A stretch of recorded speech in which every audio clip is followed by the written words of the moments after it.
caused painful and embarrassing situations for us both, and each one was like a tiny nail being hammered into her fragile heart.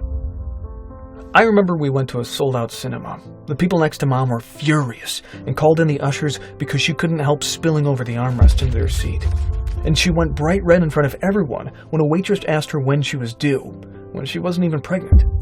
And now, looking back, I know I broke her heart when I asked her to wait around the corner to pick me up from school because kids at school were bullying me about her size. But the worst pain of all came when we lost my dad.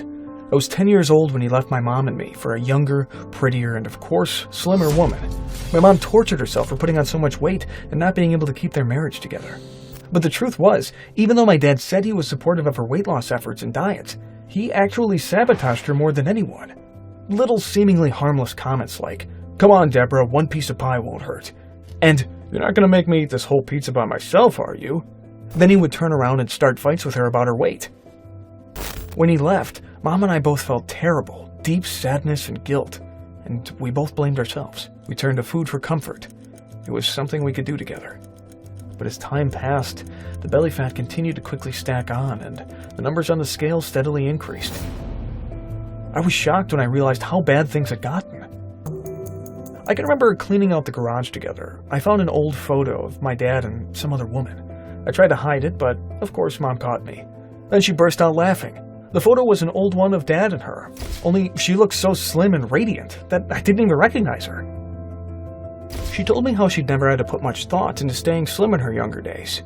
But as life got busier and more stressful with a mortgage, long work hours, pregnancy, and long nights nursing me as a baby, well, the weight just kept creeping on. And for some reason, it now seemed impossible to lose. The changes my mom's body had gone through were devastating to her confidence. She even told me about the time her and my dad went to the doctor to find out how she could lose the weight. When the doctor asked how much she wanted to lose, she said she wanted to get back under 130 pounds. To her horror, both Dad and the doctor burst out laughing. They thought it was a ridiculous goal. She said she never felt so humiliated in her life. I couldn't help but feel a deep, burning sense of guilt. And she started putting on the weight when she was pregnant. It felt like it was my fault. I knew she didn't blame me, but I couldn't help it. I still carry those feelings of guilt to this day. I was determined to help my mom lose all the unwanted weight.